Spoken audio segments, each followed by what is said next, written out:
खुलुमबाय। गिबियावनो बयनिसिमबो गाहाम हामलायनायखौ जासिहरग्रोबाय। दिनैनि प्राइम 24 हेडलाइन स्टुडिय'आव धेमाजि जिल्ला सानजारि नोगोरनिफ्राय रादाबखौ फरायदों आं रमेन बर'आ। दिनैनि गाहाय रादाबफोरा जादों खौसेथि बर' सुबुं आफादनि खुंगा 6थि बोसोरसालिया जथुम्मानि साखाफारा। बिजेपिआ 2021 मायथाइयाव सरकार दाफिनगोन फोरमायदों हेमेन्त बिश्व शर्माया। भारत आरो श्रीलंकानि 1थि T20 क्रिकेट खेला थाद'नाय जायो। दाब दाब जायगायाव इन्टारनेशनेल टेस्ट मेच खेलनि फिथाइ। ISLनि 52थि खेलनि फिथाइ।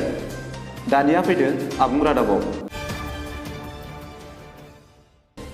2020 मायथाइनि 7 जानुवारिनिफ्राय जागायना 10 जानुवारिसिम मिरु खौसेथि बर' सुबुं आफादनि खुंगा 6थि लोगोसे सनितपुर जिल्लानि खौसेथि बर' सुबुं आफादनि खुंगा 1थि बोसोरसालि जथुम्मानि साखाफाराया थि जाबाय। गाहाय बे बोसोरसालिया जथुम्माखौ खौसेथि गोजोन बिबान्थिखौ गोजोर खालामना सनितपुर जिल्लानि राङापारा खैलाजुलिनि रौनिया गेलेग्रा फोथाराव गाजा गोमजायै खुंफुंनो थाखाय थि खालामनाय जाबाय। मिरु खौसेथि बर' सुबुं आफादनि बोसोरसालिया जथुम्माखौ बानजाय आफादनि आफादगिरि लेनिन बसुमतारी आरो नेहाथारि महरै मायामिन दैमारि बिथांमोननि गोख्रों दैदेननायाव बे हाबाफारिखौ मावफुंनाय जायो। 6 जानुवारि खालारखालि आसामनि मन्त्रि डक्टर हिमन्त बिश्व शर्माया आसामनि 2021 मायथाइनि बिसायख'थियाव आसामाव बिजेपि राजखान्थि हान्जाया सरकार दाफिनगोन होनना फोरमायदों।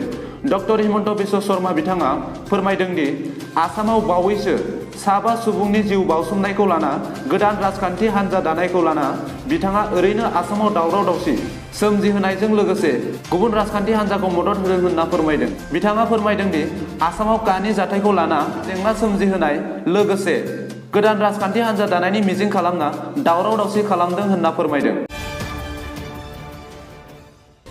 खुलुमबाय, आं सुजुमा बर'।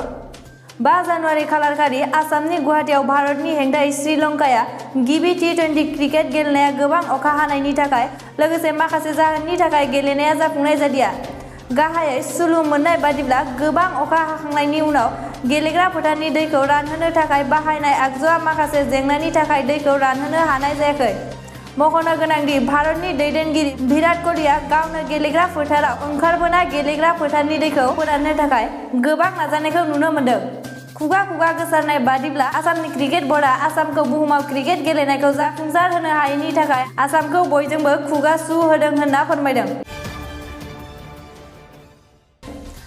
2019 आरो 2020 मायथाइनि ISLनि 52थि खेलाव केरेला ब्लास्टार FCनि हेंथायै हायद्राबादनि FCआ गेलेनाय जादों। बे खेलाव KBFCआ गल 5 आरो हायद्राबाद FCआ गल 1 होनाय जायो। बे खेलाव केरेला ब्लास्टारनि FCआ देरहासार जायो। बावैसो सिगां सिडनीआव अस्ट्रेलियानि हेंथायै निउजिलेन्डआ इन्टारनेशनेल टेस्ट मेच गेलेनायाव 279 रानाव देरहासार जायो। गाहायै अस्ट्रेलिया गिबियाव 454 रान खालामो, नैथियाव 217 रान खालामो। फारसेथिं निउजिलेन्डआ सेथियाव 256 रान, नैथियाव 136 रान खालामो। बेयावनो अस्ट्रेलिया 279 रानाव देरहासार जायो।